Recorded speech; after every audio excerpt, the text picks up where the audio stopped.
Magandang gabi po sa inyong lahat. May dumayo naman sa atin, no? Mula sa malayo. Ang pangalan niya ay si Miss Lucring. Siya po ay magcha-challenge naman sa atin sa eating challenge ngayong gabi. Magcha-challenge si Miss Lucring ngayong gabi, no?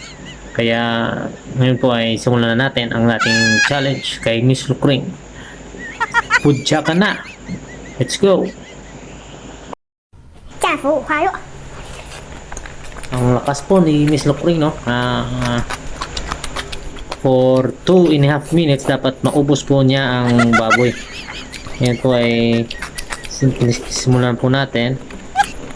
Okay, start na po to si Miss Lucring. For 22. Okay, nakaano na po tayo, 30 seconds. Ang lakas po ni Miss Spring at walang grabe siya pumudyak, no? Grabe.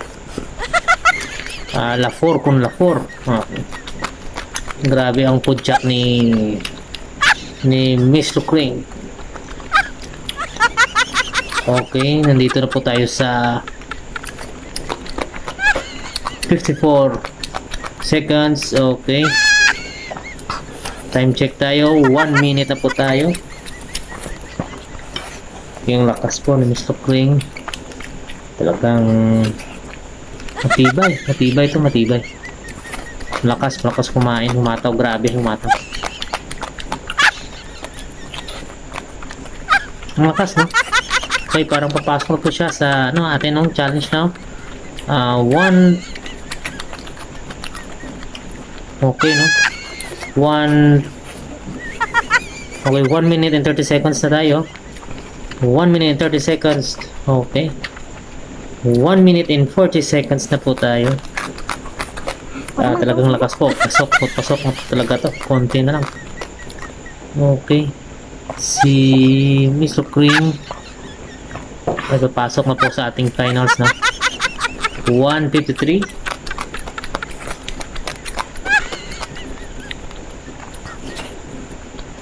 2.2 seconds, 2.3 seconds.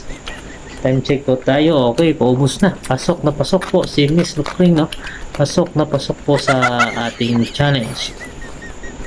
Okay na, ubos na po ang ni Miss Lucring. Congratulate po natin si Miss Lucring is 2.24 minutes po ang natapos ni Miss Lucring. Salamat po, Miss Lucring. Congratulations po. Sa next challenge po natin pumunta na lang po kayo dito para makapag-challenge po kayo. Salamat. Pudya ka na!